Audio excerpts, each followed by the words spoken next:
আসসালামু আলাইকুম। আমি ফাতেমা 001 বাংলাদেশ থেকে।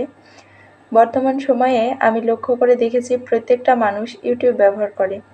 একই সাথে ইউটিউবে তারা বিভিন্ন ধরনের কনটেন্ট শেয়ার করে থাকে। তাদের দেখাদেখি আমারও ইচ্ছা হয়েছে ইউটিউবে কাজ করার। আর যখনই এই প্রতিযোগিতা চালু হলো তখন কাজ করার আগ্রহ আরও বৃদ্ধি পেয়ে গেল। কারণ আমি এই প্রতিযোগিতা থেকে ইউটিউবে কীভাবে খুলতে হয় এবং ইউটিউবে কীভাবে কাজ করতে হয় সব কিছুতেই শিখতে পারবো। আমার ইচ্ছা রয়েছে ভবিষ্যতে যখন আমি ইউটিউবে কাজ করব তখন বিভিন্ন ধরনের রেসিপি, আর্ট, পোস্ট শেয়ার করব।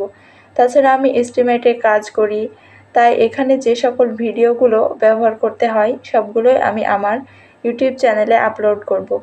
একই সাথে আমার এস্টিমেটের কাজ হয়ে যাবে এবং ইউটিউবের ভিডিও আপলোড করার মাধ্যমে মানুষের কাছে আমার কনটেন্টগুলো পৌঁছে যাবে। একটা সময় যখন মনিটাইজেশন চালু হয়ে যাবে তখন আমি ইউটিউব থেকে ভালোভাবে উপার্জন করতে পারবো।